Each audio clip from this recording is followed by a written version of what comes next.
You know, friends, there are really two tragedies this week. The first is that I lost my ugly Christmas sweater that I wore for my 3rd anniversary video.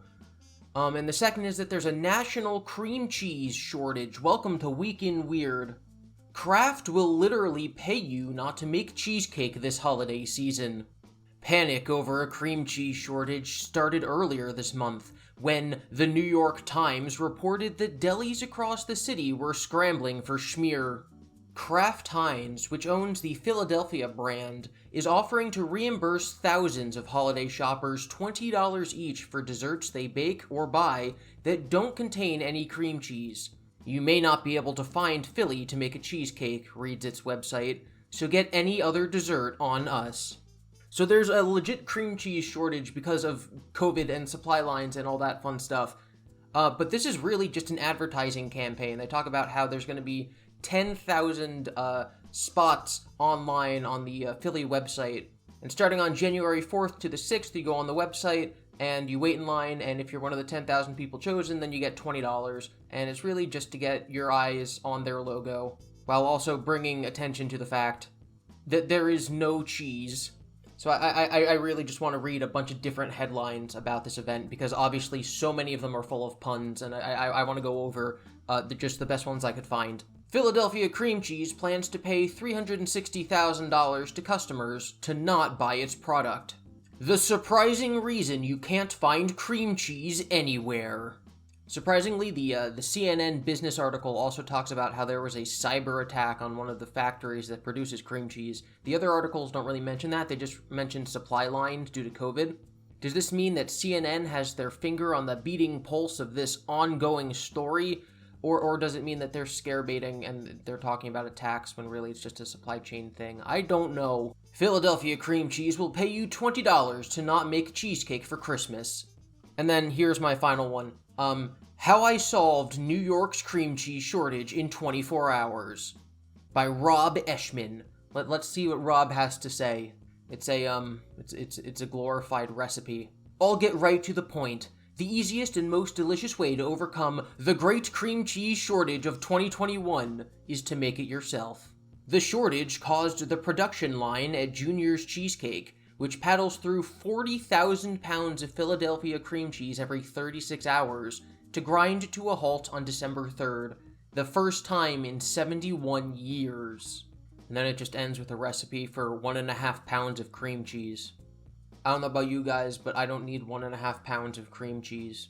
Speaking of recipes, here's a recipe for disaster. That was a horrible segue. We're talking about Elon Musk. From CNN Business. Senator Elizabeth Warren and Tesla CEO Elon Musk are in the middle of a full-scale Twitter war. That means that they sent 2 tweets to each other. That's a full-scale Twitter war. People die in real wars. Basically what happened is Elon Musk got really rich because Tesla stock went up during the pandemic, and Warren doesn't like that. So Warren's using this as an example of pointing out the flaws in the US tax code, which allow people to have write-offs. Like if your business loses money, you can use those as tax write-offs. Or if you spend your profits on things for your business, you can claim that those are losses. There's also just like tax incentives that the government will give big businesses so that they do business in their states, which creates jobs and all that fun stuff. Basically, that's why rich people and big companies don't pay a lot of federal or state taxes. Warren called the world's richest person a freeloader for paying $0 in income taxes in recent years. Musk responded with a series of personal attacks, calling Warren, quote, Senator Karen, and claiming his income tax bill is about to be the largest in U.S. history. CNN estimates this number to be about $7.6 billion in tax for the 2021 year. Warren's actual tweet was, let's change the rigged tax code so the person of the year will actually pay taxes and stop freeloading off everyone else. And Elon Musk responded, you remind me of when I was a kid and my friend's angry mom would just randomly yell at everyone for no reason. That's really not a good comeback. You could have done a little better. Although, to be fair to Elon Musk, if CNN's to be believed, he is going to pay billions this year. It just hasn't happened yet. Because it's still this year. Politics is dumb. So now, for the real reason you're here, we're going to be talking about the Gavle Goat, Yavelbakken. Talked about this about every week since it started, but the Gavle is a big goat that gets erected in Gavle, Sweden every year. Straw goats are a Swedish Christmas tradition, and this town just makes a really big one, and for the last 50 or so years, it's almost always burned down or been destroyed in some manner, and yeah, what do you know, it got burnt down. Since the early 90s, there's been a webcam pointed at the goat for 24-hour surveillance, and so that's where we got this footage from. You see two figures walk towards the goat, and then doot, doot, doot, doot, smoke, and then woof, fire, it's gone.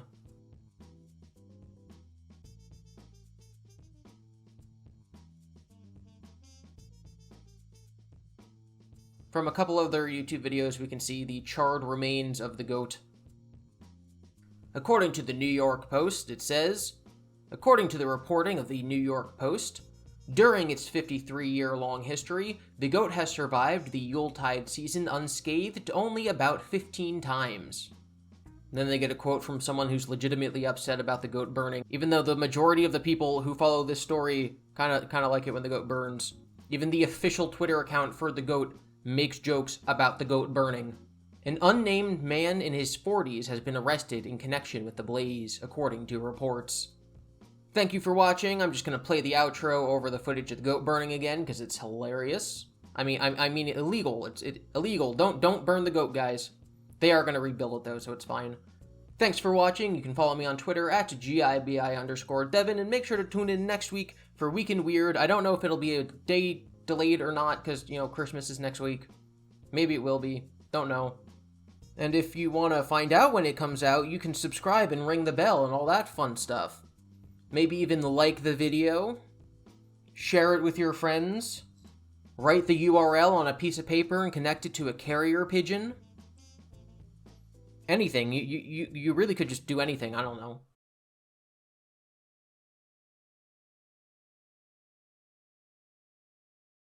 So does this mean that CNN has their pulse on the beating pulse, their finger on the pulse